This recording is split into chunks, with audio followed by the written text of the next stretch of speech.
Our story today is Jesus is crucified and dies. Roman soldiers made Jesus carry his own cross. Two criminals who were also sentenced to death by crucifixion were forced to do the same. They were led out the city to be crucified. A large crowd followed, including women who mourned and wailed for Jesus. When Jesus was weak from his beating and fell, the soldiers grabbed a man in the crowd, Simon, from Cyrene in North Africa, and they forced him to carry the cross with Jesus. They led Jesus out of the city to a place called Golgotha. Jesus and the two criminals were nailed to their crosses. Jesus was in the middle with a criminal on either side.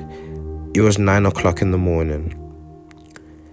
The soldiers divided Jesus' clothes among them.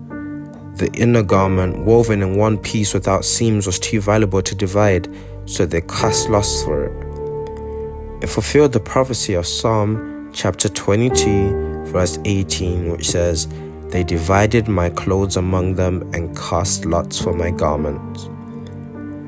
Those who passed by hurled insults at Jesus, shaking their heads and saying, "You said you would destroy the temple, and you will rebuild it in 3 days. Come down from the cross and save yourself." The chief priests and elders mocked. He said he saved others, but he cannot save himself. The soldiers also joined in the mocking. One of the criminals joined in with those insulting Jesus. "Aren't you the Messiah? Save yourself and us." But the other criminal rebuked him. "Don't you fear God? We are getting our just punishment, but this man has done nothing wrong." Then he turned to Jesus and said, "Jesus, remember me when you come into your kingdom."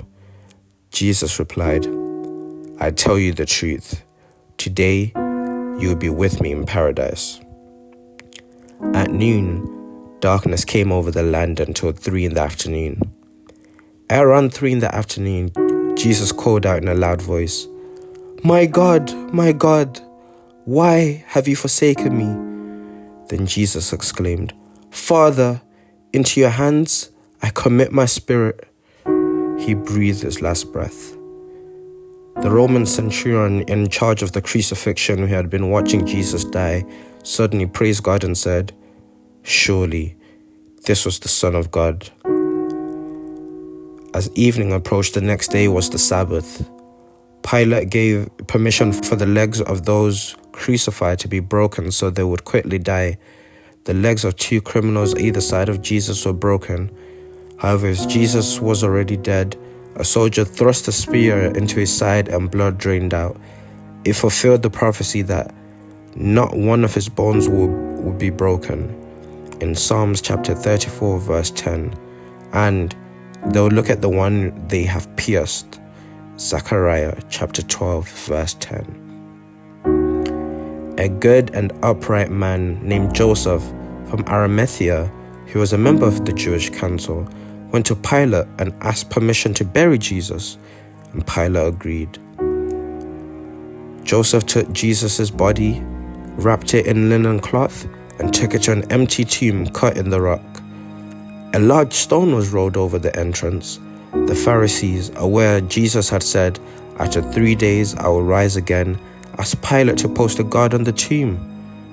The tomb was sealed and a guard was set on it. And that's our story today. Thank you.